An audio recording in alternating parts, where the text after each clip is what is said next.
In May of 878, Alfred of Wessex faces a hard paradox. He has survived for years by avoiding a decisive battle. Now, he must win one. If he fails, Wessex becomes the last great kingdom to fall, and the political future of England tilts toward Viking rule. What follows is not only a clash of shield walls, it is a chain of choices about ground, timing, and leverage. By the early 870s, this conflict is no longer a string of isolated raids.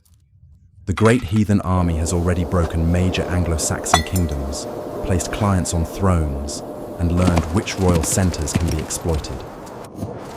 When an enemy returns season after season, war becomes a test of whether a kingdom can still govern while bleeding.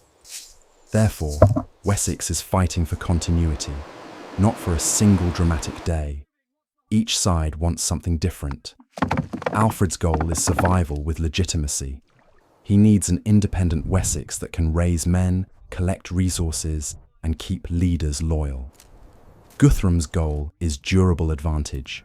He wants secure bases, hostages, tribute, and territory that can be held through winter, not merely visited in summer. Therefore, towns and royal seats matter as much as battlefields. The condition of the kingdom matters too. In April 871, Alfred becomes king, and his brother, Ethelred, dies of wounds after a brutal run of fighting. Alfred and Ethelred have already fought multiple actions. There were defeats at Reading, Basing, and Merredon. There was a major victory at Ashdown, but courage does not refill granaries. Constant mobilization strains society. Coinage is weakened. Payment may come as portable valuables when silver is scarce. Therefore, Alfred's early reign is shaped by hard compromises that keep the state alive long enough to recover. On Alfred's side, think of a small core of experienced men around the king and his ealdormen, supported by the Fyrd. The Fyrd can be called up, but not kept in the field forever. On Guthram's side, think of warbands that value mobility, fortified positions, and settlements that reward them with land or tribute. Southern England is a landscape of constraints. Walled towns and riverlines shape movement. Marsh and woodland can hide a smaller force and slow a larger one. A place like Wareham is not only shelter, it is a logistical platform and a political signal. Exeter is more than a city. It is a gateway to the west and a pressure point for local alliances.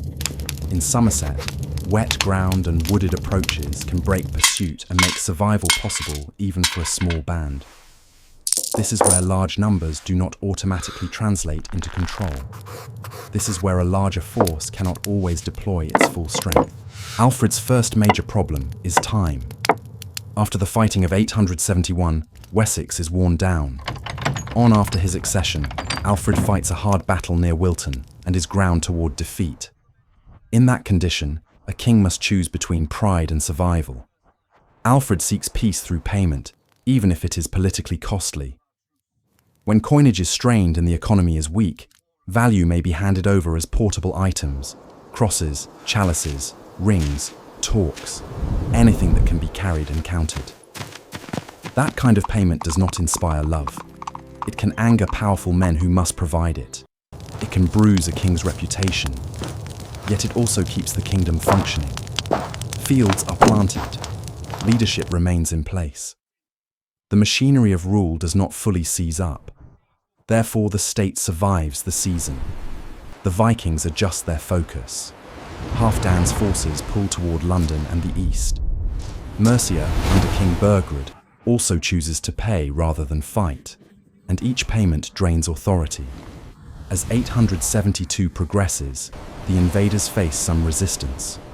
In Northumbria, installed puppets are overthrown. Client King Egbert and Archbishop Wulfhere of York flee toward Mercia, yet the heathen host is not fully committed to stamping out resistance in the north. Halfdan moves the bulk of his men to Torksey, in the former kingdom of Lindsey. Over time, Lindsey's aristocracy has been tied into Mercia through intermarriage. That makes Halfdan's camp there a direct threat. tribute continues. The pressure does not subside. Therefore, Mercia bleeds. In 873, the invaders root themselves at Repton, a Mercian royal centre. The message is blunt. They can sit in the heart of the kingdom. Burgred's position collapses. He ultimately flees to Rome, along with Alfred's sister, Ethelthwith.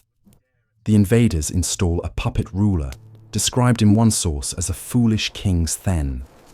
With 3 of the 4 major Anglo-Saxon kingdoms effectively toppled, Wessex is left standing alone. Therefore, Alfred's earlier compromise has preserved the last base of resistance. In 874, the Viking coalition's aims begin to diverge. Halfdan turns his attention north, establishing a base on the Tyne and looking toward the Picts and the people of Strathclyde. Meanwhile, another group, under Guthrum, Ossetel and Anwend, heads to Cambridge. Guthram's eyes settle on Wessex.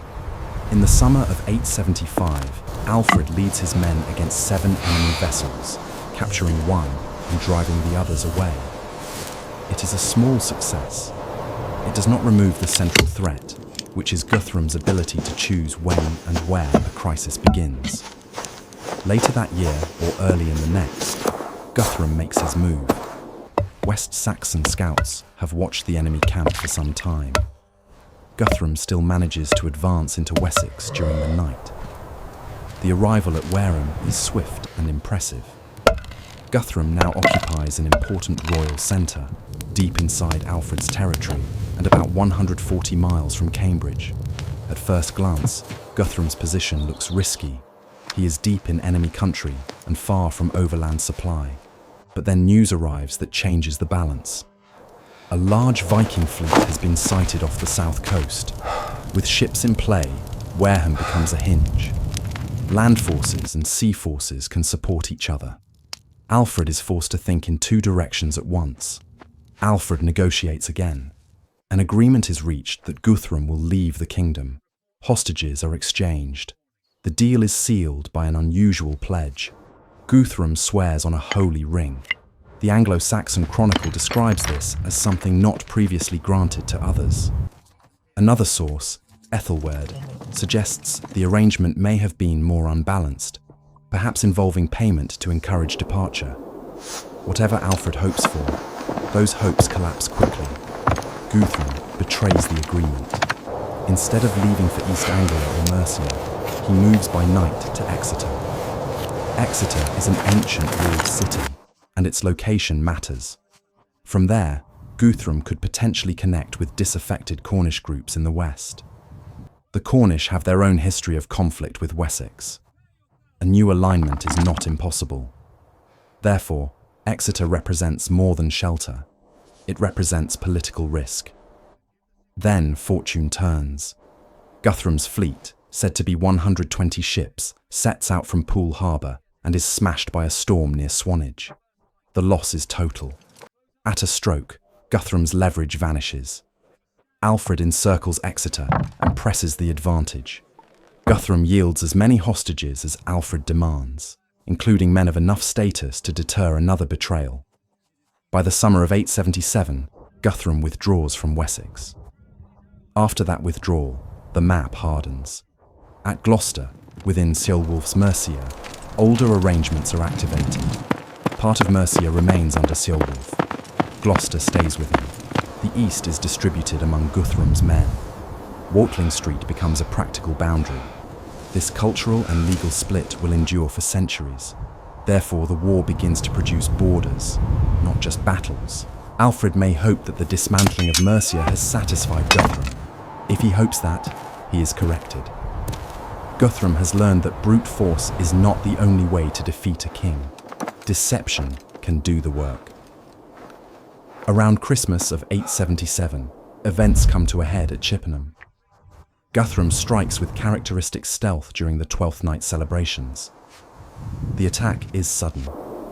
Alfred and his closest followers flee. Wessex is overrun. The leadership of the kingdom is neutralized. Some nobles choose flight. That is understandable. Yet Alfred does not leave the country. He stays. For months, Alfred survives in Somerset's wooded and marshy places. He uses Athelney as a fastness. He lives by foraging and by raids, sometimes secret, sometimes open, against Vikings and against those who have submitted to them. Exeter describes Alfred's distress and scarcity in this period. It is a king reduced to a small band, but still a king. He sends messages throughout Wessex. He gathers support from those unwilling to bend the knee. Therefore, the war continues, not in open fields, but through loyalty and communication. Guthrum attempts to close the trap. He plans a two-pronged push into western Wessex. Uber, described here as Halfdan's brother, sails from southern Wales to land behind Alfred's position, while Guthrum presses from land. Uber arrives with 23 ships and around 1,200 men. He lands near Devon and sets about encircling a stronghold called Sinwit. Odda, the Ealdorman of Devon, is there. Uber's men believe the Saxons will be forced to surrender, in part because of water constraints on the hill. Odda plays the part of a commander preparing for siege. Then he does the opposite. He launches a sudden sally downhill, targeting leadership and the Raven banner. The reports claim the charge shatters Uber's ranks. Around 800 of Uber's force are said to fall. Uber himself is among the slain. The Raven banner is captured. Whether every number is exact or not, the effect is clear. The Viking plan is disrupted. Confidence shifts. Loyalty stiffens. Support for Alfred grows. Therefore, Sinwit becomes a signal flare in the dark. In early May, around the 4th to the 10th, Alfred rides to Ecgbert's stone on the eastern end of Selwood. He approaches, not knowing who will answer. He finds a force waiting. The number given is about 4,000 men, drawn from Hampshire, Wiltshire, and Somerset. They camp at Selwood for a night. Alfred moves to Ely the next day, a known gathering point, and seeks to strengthen his army further. Guthram marches to intercept him at a place called Edington. The exact location is debated. Some argue for Edington Hill, others for Bratton Camp. What matters is that the armies meet, and the battle takes the shape expected for the period. Asser provides only limited detail, but the core is firm. Alfred forms a compact shield wall and fights fiercely against the Viking army. The struggle lasts a long time. In this kind of fight, terrain and morale matter, but so does endurance. Two tightly packed lines push, strike, and hold. Eventually, small fractures appear. A line buckles. Momentum shifts. Guthram's men retreat. Alfred pursues hard, cutting down stragglers and driving the remnants back toward a stronghold, and then to Chippenham. There, Alfred surrounds what remains of Guthram's force. He kills any man caught outside. He seizes goods and animals in the vicinity. He encamps and waits. Hunger does what steel cannot finish. After about 2 weeks, Guthrum accepts defeat. This time, the terms are different. There is no payment to send the enemy away. Guthrum yields the hostages Alfred demands, and receives no coin. Alfred also requires Guthrum and his leading men to accept conversion to the Christian faith. With little choice, Guthrum agrees. Not long after, Guthrum is baptized, and Alfred acts as sponsor, marking a public hierarchy over a defeated rival. Therefore, the victory is not only military, it is political. The immediate consequence is that Wessex is no longer leaderless and hunted. Alfred regains initiative and ends the crisis that began at Chippenham. The medium-term consequence is that boundaries harden. Mercia's split and the practical line of Watling Street mark a frontier world, legal as well as military. In the longer term, Alfred gains breathing space. The Treaty of Alfred and Guthrum divides Mercia between Danish and West Saxon spheres. Alfred recognizes Guthrum as the Christian king of East Anglia, ruling under the name Aethelstan.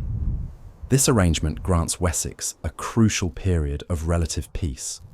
Raids and incursions do not vanish, but the kingdom can plan beyond the next harvest. Therefore, Edington becomes a foundation, not a finale. First, terrain can outweigh numbers when it restricts movement and makes pursuit costly. Marsh, woodland, and fortified centres can keep a smaller power alive long enough to recover. Second, discipline wins long fights. Shield walls break when cohesion fails, not when bravery disappears. Third, time and logistics are weapons. Buying time can preserve a state. Denying time through siege pressure can force real terms. If you want, the next episode can follow what comes after victory. The second battle is often administrative. Fortifications, mobilization, and governance decide whether peace holds. Edington matters because it was more than a battlefield victory. It stopped the collapse of Wessex at the moment it looked inevitable, and it turned a desperate survival story into a workable political settlement. After years of raids and shifting campaigns, Alfred's success created something rare: breathing space. With Guthram's defeat, the surrender at Chippenham, and the later agreement that divided spheres of control, the war began to produce borders, rules, and a more stable balance of power. That stability did not end the Viking threat, but it gave Wessex time to organise, defend, and plan beyond the next season. In the long run, this moment helped shape the path toward a more unified England. It showed that survival did not depend only on bravery in battle, but on leadership under pressure. Choosing ground wisely, holding discipline when exhausted, and using time, logistics, and negotiation as tools of statecraft. Thank you for staying with me to the end of the video. If you found it helpful, please subscribe to the channel so you won't miss the next videos. What do you think mattered most at Edington? Terrain, discipline, or timing? Leave a comment, even just one sentence. I'd really like to hear your view.